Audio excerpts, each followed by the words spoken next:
अस्सलाम वालेकुम जाली मदद हक मौजूद जी सिंध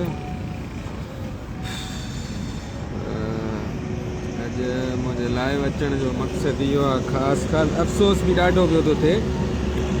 त असां खां ॿिया त हक़ खसिया विया असांखे पंहिंजी सिंध अंदरि तालीम खां महरूम कयो वियो अॼु जेको हिन बेगैरत VC यूनिवर्सिटी ऑफ पंजाब जेको कढियो आहे नोटिफिकेशन सिंधी नौजवाननि जी जेकी आहे एडमिशन कैंसिल माना जेकी नई एडमिशन ईंदी 2021-22 में जेके एडमिट थींदा हाणे एडमिशन वठंदा छोकिरा उन्हनि जी जेकी आहे माना गवर्नमेंट ऑफ पंजाब वारनि माना एडमिशन जेकी आहे सिंधी नौजवाननि जी न थींदी बाक़ी माशाल्लाह असांजे सिंध में जेके रहनि था असांजा ऑफिसर हाणे मां वटि लफ़्ज़ न आहिनि जो मां चवां उन्हनि खे सम्झी त विया हूंदा थोरनि लफ़्ज़नि में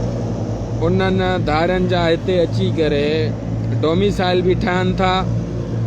ऐं उन खां अलावा NIC बि उन्हनि जी ठाही थी वञे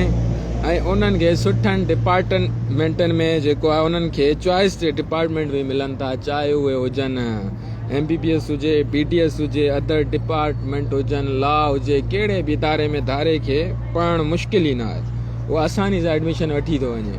ऐं जेके धरती धणी आहिनि जेके हिते रहनि था असल रहाकू आहिनि जेके हिते पंहिंजूं कुर्बानियूं पिया ॾियनि जिन जी पीढ़ी ब पीढ़ी हिते रहे पई उन्हनि खे हक़ छो न आहे त माना उहो पंहिंजी सिंध में ई सवले तरीक़े सां पढ़ी सघनि ऐं जेकी मां त ॾाढो हिन जेको आहे हैफ़ आहे मां शर्मिंदा आहियां पंहिंजे पाण ते जेको नोटिफिकेशन हिननि पंजाब वारनि यूनिवर्सिटी ऑफ पंजाब वारनि कढियो आहे त छो भाउ असां एतिरा निधणका आहियूं जो छा सिंधी पाकिस्तानी न आहिनि या पाकिस्तान खां ॿाहिरि जी क़ौम आहे सिंधी जेको आहे उन्हनि खे पंजाब जा हिते माण्हू नथा अचनि पंजाब जा माण्हू अचनि था हिते बलोचिस्तान जा माण्हू अचनि था हिते खैबर पख्तूनख्वा जा माण्हू अचनि था अचो सिंध यूनिवर्सिटी में वणवण जी काठी आहे एतिरा धारिया आहिनि एतिरा सिंधी न हूंदा जेको असांजी सिंध यूनिवर्सिटी में जेके तव्हां अचो त सही हाणे मां त जेको आहे शर्मिंदा आहियां मूंखे माना ॾुख पियो थिए जेको आहे असांजा शागिर्द अलाए कहिड़ी सियासत था कनि अलाए किथे वेठा आहिनि उथो सिंधियो जागो अचो पंहिंजे हक़नि जी जागरताल आहे हिकिड़ी सिंधीअ में चवणी आहे जेके नौजवान नस्ल आहे न उन्हनि खां इनकलाब ईंदो आहे ऐं जिथे चमचागिरी थिए न असांजा नौजवान अॼुकल्ह चमचाखोरीअ जे पोयां लही पिया आहिनि छा इनकलाब आणींदा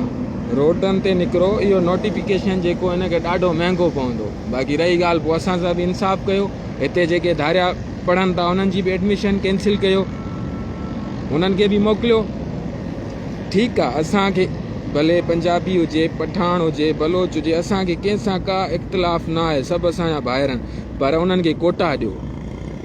धारिया जेके ईंदा आहिनि न उहे कैंपनि में रहंदा आहिनि धारियो जेकॾहिं अचे थो न एडमिशन वठणु उनजी कोटा रखो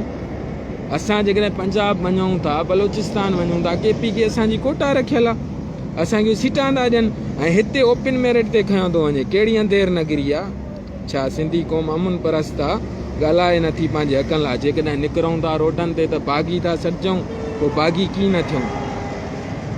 अजीब सूरत हाल आहे बसि मां जेको आहे ॾाढो ॾुख बि थिए पियो नोटिफिकेशन खे ॾिसी हाणे इलाज थो कयां पंहिंजे शागिर्दनि खे नौजवाननि खे सिंध गवर्नमेंट खे हथ ॿधी इलाज थो कयां त हे जेके हिन गवर्नमेंट ऑफ पंजाब नोटिफिकेशन कढियो आहे इन ते थोरो जेको आहे पंहिंजो रद्द अमल ॾेखारियो महिरबानी जी